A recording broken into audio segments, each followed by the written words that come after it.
Assalamualaikum dear students, I hope so you all are fine. Welcome to Education for All. तो जैसा कि आप जानते हैं कि हम लोग 2 यूनिट कंप्लीट कर चुके हैं और आज हम 3rd यूनिट को शुरू करते हैं. So let's start. So 3rd unit is cell and tissues. You are already familiar with cell and tissue. So what is cell? Cell is the basic structural as well as function unit of body.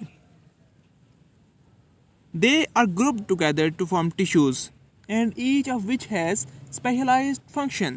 For example, अगर हम example लें muscles की, तो muscles are the tissues which undergo contraction. And similarly अगर हम bone की बात करें, bones are the tissues, connective tissues that undergo protection of the internal organ as well as provide skeleton to the body.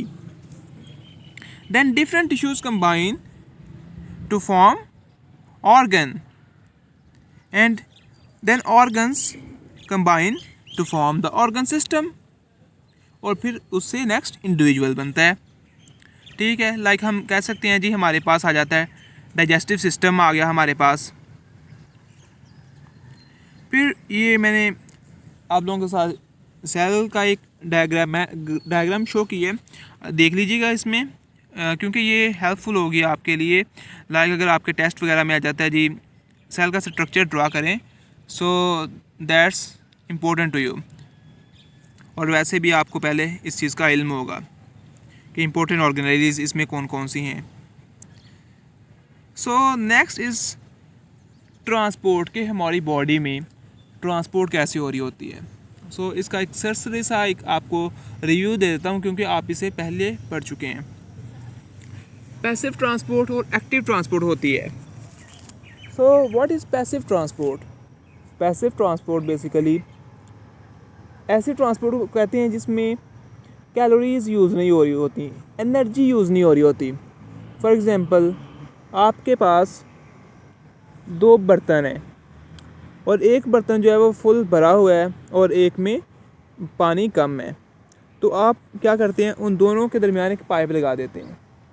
ठीक है, तो पानी क्या करेगा, ऑटोमेटिकली मूव करेगा जिसमें पानी ज़्यादा है उससे उस बर्तन की तरफ जिसमें पानी कम है. So it is passive transport. आपको कोई मोटर नहीं लगानी पड़ी, वो खुद ब खुद मूव कर रहा है from higher concentration towards the lower concentration. So this is passive transport. I hope so कि आपको समझ आ गई होगी. नेक्स्ट देखते हैं कि एक्टिव ट्रांसपोर्ट क्या है. एक्टिव ट्रांसपोर्ट में क्या हो रहा होता है कि आपको कैलोरीज़ की ज़रूरत पड़ रही होती है. लाइक अगर आप चाह रहे हैं कि जिस बर्तन में पानी कम है उससे पानी उस बर्तन में जाए जिसमें पानी ज़्यादा है, तो आपको डेफिनेटली एक मोटर लगानी पड़ेगी, फिर ही पानी जाएगा ना. ठीक है, और मोटर के चलने के लिए आपको कैलोरीज रिक्वायर्ड होगी, एनर्जी रिक्वायर्ड होगी. सो दिस इज़ एक्टिव ट्रांसपोर्ट. जिस तरह हमारी बॉडी में जो है वो सोडियम पोटेशियम पंप वर्क कर रहा होता है. यहाँ पैसिव की अगर मैं आपको एग्जांपल दूँ तो हमारी बॉडी में डिफ्यूजन हो रही होती है. So this is passive transport. Next is cell cycle. आप लोगों ने ये एफएससी में भी पढ़ा कि सेल साइकिल क्या होता है. इसको मैं सिंपल से डिफाइन बताऊंगा आपको. The period between 2 cell division is called as cell cycle. 2 cell division के दरमियान का जो इंटरवल होता है, जो प्रोसेस हो रहा होता है पूरा, एक डिवीजन से शुरू होके जब दूसरी डिवीजन शुरू होती है वहाँ तक, तो ये एक साइकिल होता है.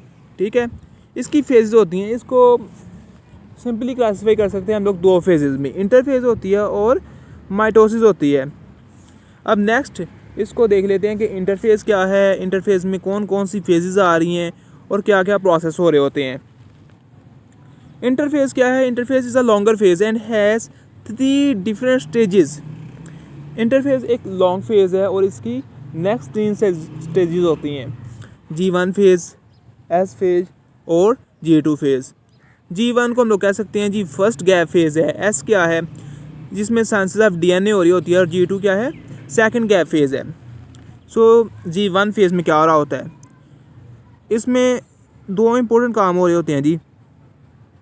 The cell grows in size and volume. Cell का साइज़ और वॉल्यूम जो है वो ज़्यादा हो जाता है क्योंकि वो रेडी हो रहा होता है डिवीजन के लिए.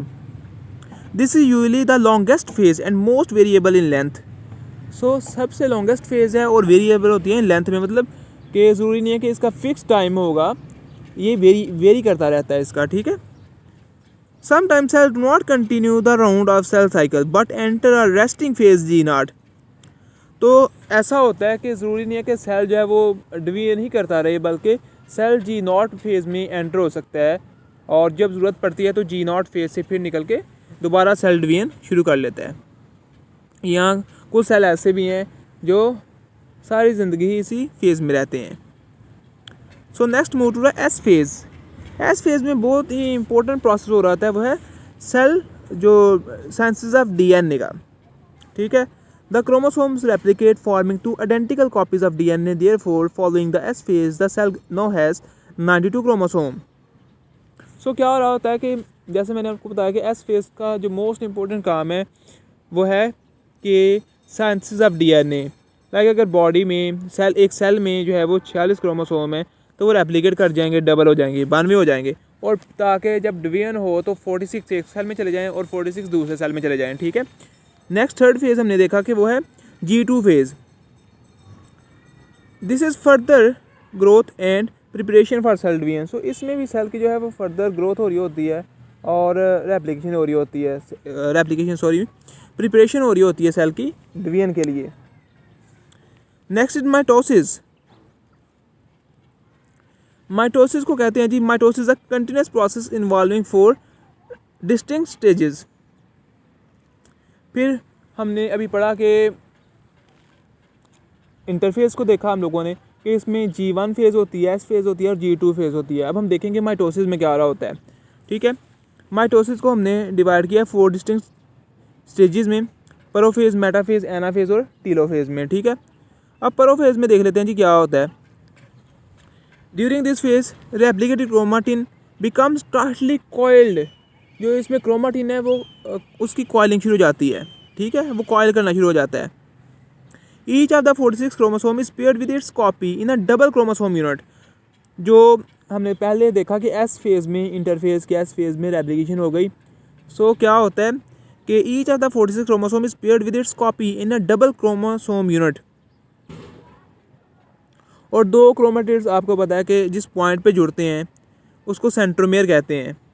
और साथ साथ क्या हो रहा होता है कि जो सेंट्रियोल्स हैं वो माइग्रेट कर जाते हैं पोल्स पे, ठीक है। और जो न्यूक्लियर इन्वेलप है वो गायब हो जाती है, डिसअपीयर हो जाती है, ठीक है। क्या हुआ इस फेज़ में जी, जो क्रोमाटिन है वो कॉइल हो गया, जो क्रोमेटिड्स हैं वो सेंट्रोमेयर में एक दूसरे के साथ आपस में जुड़ गए, जो हमारे पास सेंट्रियोल्स हैं वो पोल्स पे चले गए और जो न्यूक्लियर इन्वेलप है वो डिसअपीयर हो गई, ठीक हो गया। नेक्स्ट है हमारे पास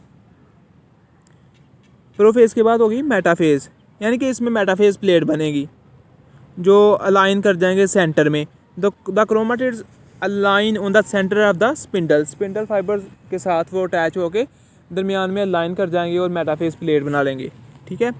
फिर एनाफेज़ में क्या होगा जी, एनाफेज़ में क्या होगा, जो स्पिंडल फाइबर है उनमें कंट्रैक्शन होगी तो जो क्रोमेटिड्स जो जुड़े हुए थे वो सेपरेट हो जाएंगे ताकि इक्वल डिस्ट्रीब्यूशन हो गई दोनों साइड पे। सो इसे रीड कर लेते हैं। Anaphase, the centromere separate and the sister chromatids migrate to the each end of the spindle as the microtubule that form the mitotic spindle shorten. जैसे ही माइक्रोट्यूब्यूल जो है वो शॉर्ट होंगे, कॉन्ट्रैक्शन होगी उनमें, तो फिर जो क्रोमेटिड्स हैं वो सेपरेट हो जाएंगे एक दूसरे से, ठीक है। Next is telophase. हमने पढ़ा प्रोफेज़, मेटाफेज़, एनाफेज़, अब नेक्स्ट आ गया टीलोफेज़।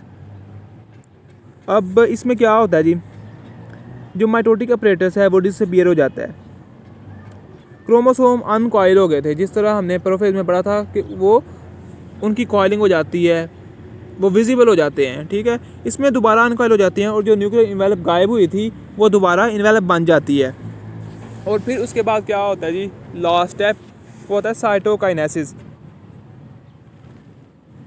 इसमें साइटोकाइनेसिस में क्या होता है जी, सेल जो है वो 2 प्रॉपर सेल बन जाते हैं, 2 identical daughter cells are formed, ठीक है। ये आपको याद रहना चाहिए कि इसमें हम लोगों ने क्या पढ़ा। So this is interphase, prophase, metaphase, anaphase and telophase और साइटोकाइनेसिस। ये मैंने आप लोगों के साथ ये जो डायग्रामेटिकली भी आप लोगों के साथ शेयर किया ताकि आप लोगों के जहन में रह जाए कि ये होता क्या है, आप लोगों को पता हो यार इसमें चीज़ें कौन कौन सी हैं। हम लोगों ने पढ़ा सेल क्या है, टिश्यू क्या है, फिर क्या है, और टिश्यूज़ मिलते हैं तो ऑर्गन बनता है, ऑर्गन के बाद ऑर्गन सिस्टम बनता है, और फिर इंडिविजुअल। फिर हम लोगों ने पढ़ा जी ट्रांसपोर्ट, एक्टिव ट्रांसपोर्ट क्या है, पैसिव ट्रांसपोर्ट क्या है, फिर सेल साइकिल में कौन कौन सी फेज होती हैं हमने पहले कैटेगराइज किया इनको इंटरफेज में और माइटोसिस में, ठीक है। फिर इंटरफेज में हम लोगों ने पढ़ा जी G1 फेज़ होती है, S फेज़ होती है और G2 फेज़ होती है। फिर हम लोगों ने माइटोसिस में देखा कि उसमें प्रोफेज़ होती है, मेटाफेज़ होती है, एनाफेज़ होती है और टीलोफेज़ होती है। और फिर हम लोगों ने लास्ट पे हम लोगों ने कहा जी फिर साइटोकाइनेसिस हो जाती है और जो सेल्स हैं उनकी जो डिवीजन है वो कंप्लीट हो जाती है। So this is all that takes place in a cell cycle.